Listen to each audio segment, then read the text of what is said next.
So we are going to start our session. I want to just welcome our presenters, Lorelei and Julia from University of Calgary. And I want to thank our participants. And basically what will happen is that the sessions are recorded. For those at different time zones or different spaces and places can view the recordings after the fact. We are a 30-minute session, and I will give the warning about 2 minutes before, just because I recognize that people have to get to the next rooms. And I just want to thank everyone and turn the floor over to my colleagues. And thank you. Thank you, Denise. I'm very excited to be presenting to you all today. To start off, we have a quote. So this quote resonated. There's no miraculous methods to overcome the problems we face, just the familiar ones. An honest search for understanding, education, organization, and action that lays the basis for institutional change. And I'll let that sit with you all for the duration of the presentation.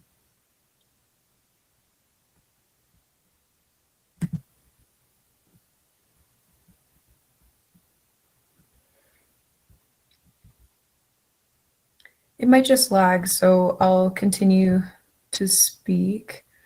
So what are grand challenges? Grand challenges are complex problems that are common to much of society, affect diverse populations, and may have several possible solutions. With today's increasing complexity in workplace environments, employers demand higher education institutions to prepare graduates who are ready to tackle society's most pressing challenges. However, present-day education may not adequately prepare students with the necessary problem-solving skills required of our modern-day workforce. Implementing grand challenges within higher education courses may further prepare students to engage in innovative solutions to these complex problems. So throughout our presentation, you'll be encouraged to reflect on how grand challenges may support the development of graduate employability skills, share similarities between the necessary skills required of graduates in your unique disciplines compared to the skills acquired in team-based work, and discuss how institutions can further support the implementation of grand challenges in teaching and learning settings.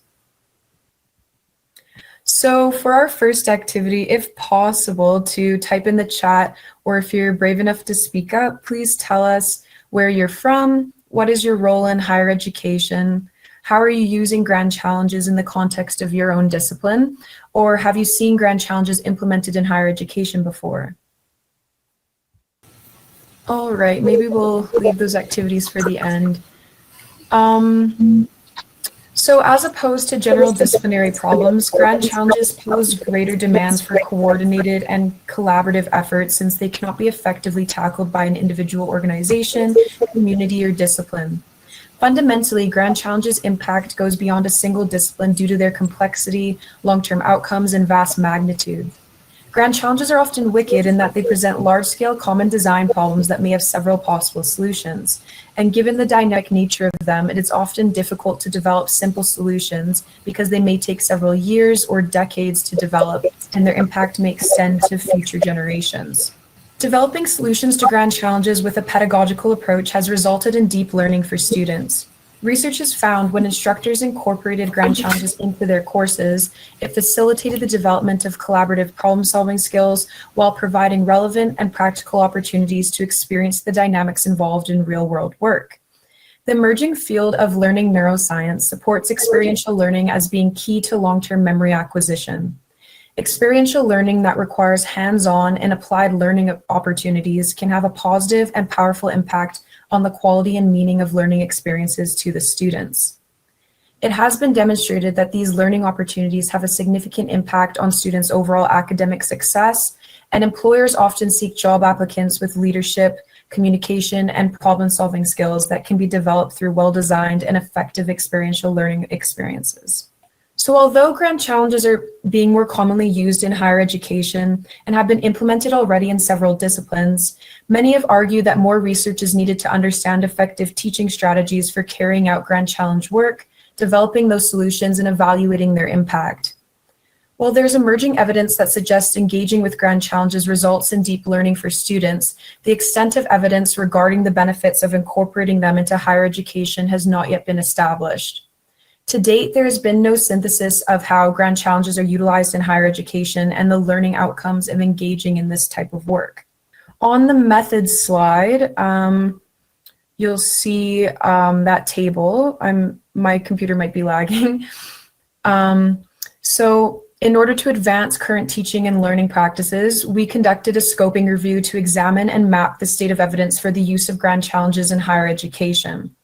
We completed the review according to the Joanna Briggs Institute methodology and considered quantitative, qualitative, and mixed method studies, as well as literature reviews, program descriptions, and opinion papers published in English without limitations on the year of publication.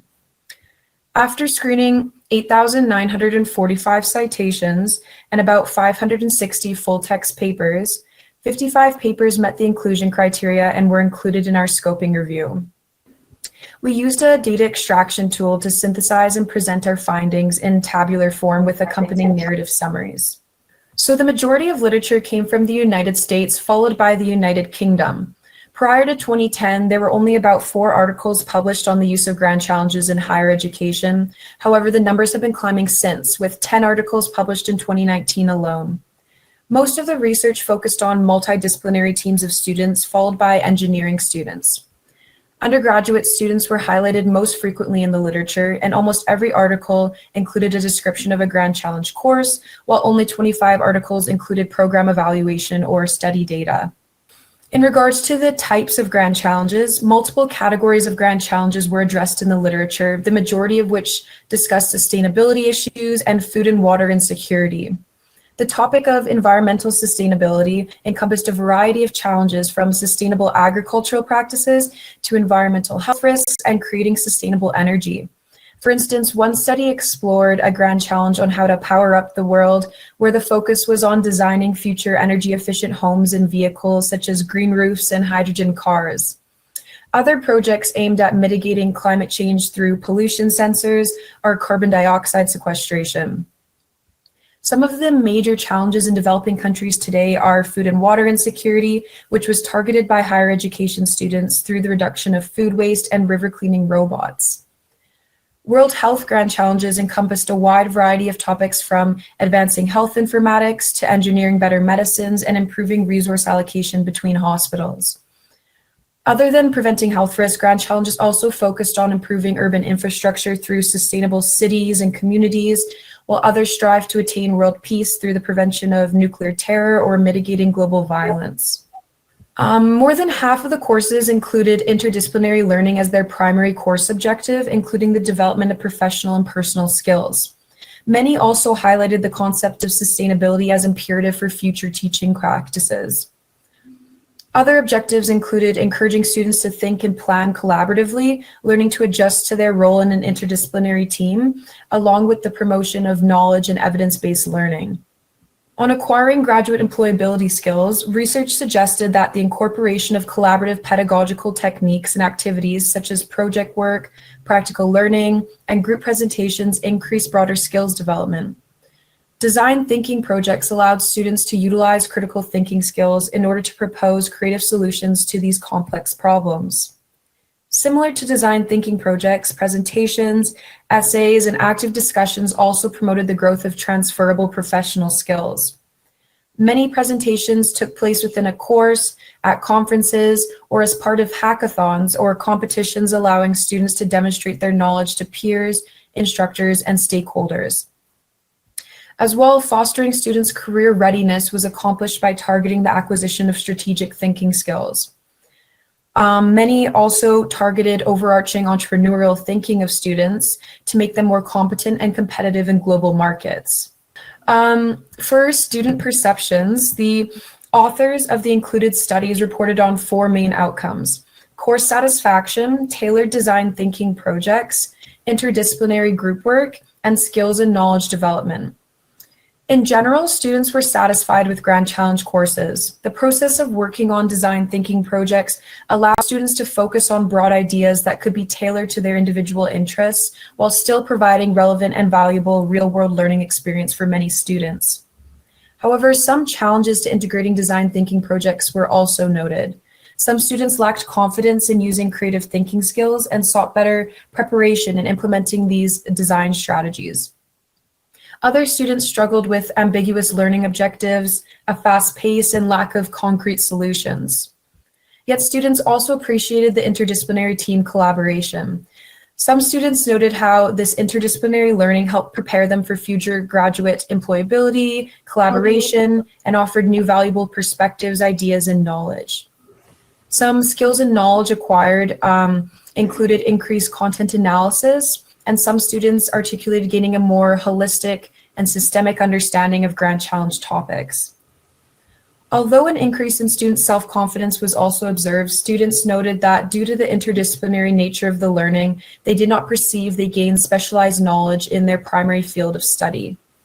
The instructor perceptions found that interdisciplinary team teaching was very rewarding and felt that it enriched the class, amplified each other's teaching abilities, and supported professional skills development in their unique fields. However, teamwork was not without its difficulties. Some teams struggled with managing schedules or personal conflicts, and then multidisciplinary aspects sometimes created challenges in achieving course learning goals. Our second activity was to share your faculty's approaches or thoughts on promoting teamwork-based courses, or how you might incorporate grand challenges differently in future courses, curricula, or your fields. Maybe we'll come back to it at the end. So in regards to future research, despite the variety of disciplines identified as engaging in grand challenge work, many disciplines remain underrepresented in grand challenge literature to date. For instance, healthcare disciplines were present in some of the multidisciplinary groups involved in grand challenges. However, there was a distinct lack of literature that focused on grand challenges specific to those disciplines, such as nursing. Additional grand challenges that target real-world societal issues might benefit disciplines that work consistently in teams and high-stress environments. Disciplines such as political science that are involved in government policies may benefit from the implementation of these courses in their curricula in order to build those critical collaboration and problem-solving skills required in developing public policies. As well, many potential grand challenge topics were not discussed in the literature. For example, the education discipline could target interventions on bullying or knowledge dissemination. And information, communication, and technology disciplines could strive to ensure the safe use of artificial intelligence and common technology. However, research regarding the incorporation of grand challenges in higher education is still in its early stages. The impact of the design and delivery of these courses remains an underexplored area of research. Future research should explore the participation of females compared to males in grand challenge development and how to promote equitable involvement of students in the minority. Additional comparative studies are also needed to identify effective approaches to design, embed, and promote the use of grand challenges as pedagogical innovations. As we conclude, I will leave you with our second quote. It's not showing up for me, but that's okay. How might you, your faculty, or institution further support the incorporation of grand challenges in your curricula? Thank you very much for attending despite the technological difficulties. For more information, please feel free to check out our journal publication at the website below. Thank you so much, Julia and Lorelei. That was fantastic. I believe you have the ability to unmute if you have questions at this point in time, and we do have the chat function as well. Are there any questions? People, I apologize for the technology. I wish I could take ownership of it, but I can't. Gavin, did you have a question for our colleagues? Yeah, thank you. Very nicely presented and narrated, Julia. You put the work into scripting this, and I just spent a little time trying to find that link to your article, which I look forward to reading. I think this is great, and it occurs to me. I mean, one of the things I'm looking, really focusing on across the whole conference, personally, is how we get outside of course-specific thinking. And go across program or university level. How do we, and I think of that from the point of view of the student and their entire whole learning journey, as well as thinking at it from the point of view of academics designing and thinking about how to, orientate. And I think universities as well have a responsibility, a moral responsibility, to engage in some of these grand challenges. And if not at universities, then where will you get the opportunity to think big and to work interdisciplinarily? I think the literature review, that from what I've gathered, suggests to me that you've demonstrated a clear gap, that the literature does seem to focus on the course orientation, and it highlights there's a gap here in our research and our approach, that we need to think about how to actually stitch this together across the program level. So when you mentioned something like politics, right? But what I think is which is where I come from, international relations, but I'm interested in HAS-led projects on AI, for example. So what do you think this can do to actually help build that interdisciplinary approach to these huge problems?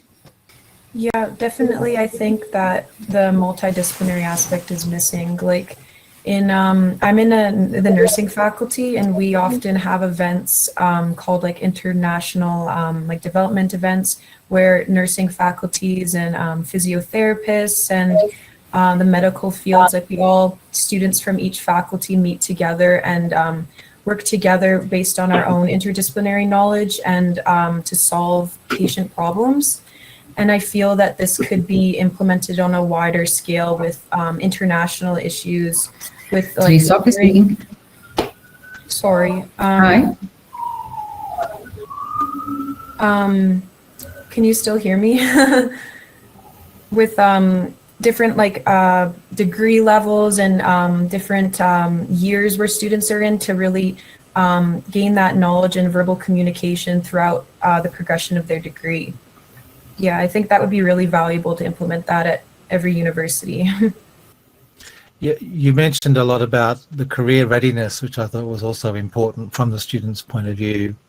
So one idea is e-portfolios, or folios that we might use so students can reflect on what, how they experience grappling with a huge problem like that, and what they get out of it. One was the criticisms. I found it frustrating because I didn't understand what the goal was. But I guess the other question would be, how did you get around that problem? Right. So asking a student, say, okay, so it's hard. It's a big problem. It's a wicked problem by its nature. So what strategies did you or your team put in place to try to, not just recognize the complexity, but to impose some clarity? And that is an extremely important skill that maybe individual courses won't always deliver on. The fact that you have to work across disciplinary boundaries or other things might be the key to this. Sorry, you cut out for me, Gavin. What did you say at the end? Sorry. Oh, I just said it's valuable when you get frustrated working across these big problems and working across disciplines. It's valuable to reflect on strategies to work together. Definitely, yes. We often reflect in the nursing faculty on those conflict resolution skills, and after like difficult projects or things like that, we have to come together as a group and evaluate our performance. And I think that's an area where we do gain a greatest amount of experience and knowledge on how we can work in group environments and further improve our practice in the future. Thanks a lot. That was a great question, Gavin. Any other questions? Well, I want to thank you, and I'm really similar to Gavin's question. I'm really excited as to taking it beyond the course and systems and everything else. And I think grand challenges across curricula is going to be the next big thing that we need to focus on. So my question for you in particular, you and Julia and Lorelei, is where next with this? I think your scoping review came out with some interesting findings. And so I'm just curious as to what you're doing next with this work. Can you hear me, Denise? I hear you. Okay. Julia, do you want me to take this? But I keep getting kicked off for whatever reason, so I'm hoping that I'll. We all are. We all are. That's perseverance and coming back. Yes. Okay. So what we are doing initially in the Faculty of Nursing anyways is for our graduate students in nursing and other disciplines that are also interested in that, we're actually offering Grand Challenge courses where healthcare leaders present the Grand Challenge that they want students working on. And then we have interdisciplinary teams that come together and actually innovate and pitch ideas back to the healthcare system.